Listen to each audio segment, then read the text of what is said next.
Hi guys, welcome back to my YouTube channel. I am Rashi, currently a final year dental student. और अभी कुछ दिन पहले मैंने अपने यूट्यूब चैनल के अंदर एक पोल डाली थी कि विच video you guys want next. और उसके अंदर जो मेजॉरिटी वोट्स आई हैं वो इस टॉपिक के ऊपर है कि please make one video on this, कि हम अपना कॉलेज खुलने से पहले how to start studying for BDS first year specially. सबसे पहले तो कॉन्ग्रेचुलेशन, अगर आप ये वीडियो देख रहे हो तो उसका मतलब ये तो है कि हाँ, अब you are planning to take admission in BDS. तो फाइनली अब जितना भी गिल्ट है कि मेरे को एमबीबीएस नहीं मिला या फिर मुझे ये करना था, अब मुझे इस कॉलेज में मिल गया, मुझे गवर्नमेंट सीट नहीं मिली, अब वो सब कुछ छोड़ के अपना focus on the first year, focus on this career only. So in this video we will be talking about कि how to start actually studying before the college actually open. I am not saying कि college खुलने से पहले ही आप पूरा syllabus पढ़ लो, सारी books देख लो, that is not possible और मैं इतना कहूँगी भी नहीं। तो फर्स्ट ईयर के अंदर हमारे पास 4 सब्जेक्ट्स होते हैं, that is anatomy, physiology, biochemistry and DADS, that is dental anatomy and dental histology, that we called as DADS. तो ये जो बायोकेमिस्ट्री एंड फिजियोलॉजी है, ट्रस्ट मी गाइस, आपको कुछ भी एक्स्ट्रा पढ़ने की अभी जरूरत नहीं है। आपने जो भी अपना 11th और 12th में पढ़ा है, आप उसी को एक बार रिवाइज कर लो दोबारा से, क्योंकि बहुत सारी चीजें थोड़ी सी हमारी मेमोरी से फेड होने लगती हैं, थोड़ी सी वो भूलने लगते हैं हम, क्योंकि टाइम काफी हो जाता है नीट से कॉलेज ओपन होने तक। तो इसीलिए एक बार जो 11th और 12th का जो सिलेबस है ना, वही फाउंडेशन है। स्पेशली फिजियोलॉजी के लिए वो डाइजेस्टिव सिस्टम, रिप्रोडक्टिव सिस्टम, ये तो on your finger tips you must be studying all those topic. 11th और 12th का जो भी सिलेबस है ना, 11th और 12th में जो भी आपने पढ़ा है, that forms the foundation for your first year, BDS first year. आपको जाते ही ये चीज रियलाइज हो जाएगी जब आप थोड़ा सा ही पढ़ना शुरू करोगे कि जितना भी आपने एनसीईआरटी में अपनी बायो से पढ़ी है चीजें, वो सब कुछ आपका फिजियोलॉजी और बायोकेमिस्ट्री के अंदर है।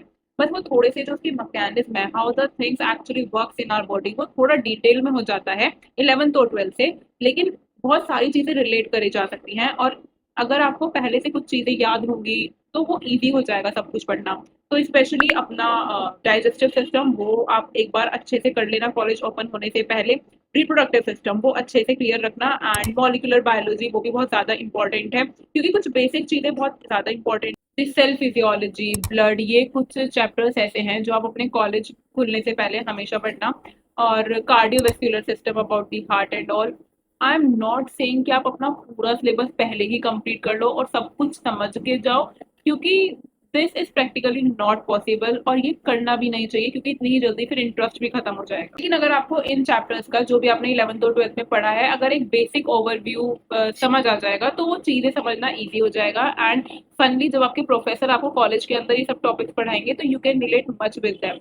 सेकेंड थिंग, अगर आप जब भी फिजियोलॉजी पढ़ते हो तो ये 3 क्वेश्चंस हमेशा पढ़ते हुए अपने आप से पूछना कि why this is happening, why and how is this regulated, हमें ज़रूरत क्या है ये सब कुछ पढ़ने की, क्योंकि ये 3 क्वेश्चंस बहुत ही इंपॉर्टेंट है किसी भी चैप्टर को समझने के लिए, specially in the human physiology and biochemistry. Then talking about biochemistry, तो बायोकेमिस्ट्री में भी मैं सेम चीज़ बोलूंगी कि आपने जो 11th-12th के अंदर अपनी एनसीईआरटी के अंदर पढ़ा है, उन्हीं को एक बार रिवाइज कर लेना। मोस्ट इंपॉर्टेंट चीज़ें जो हैं वो है about the proteins, amino acids and enzymes के बारे में एक बार पढ़ लेना।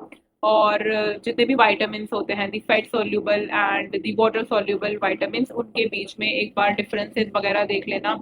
एंड अबाउट द साइकिल्स जितने भी है, ये ग्लूकोजिनोलाइसिस, ग्लाइकोलाइसिस एंड टीसीए साइकिल, ये सारे साइकिल्स एक बार देख लेना आने से पहले।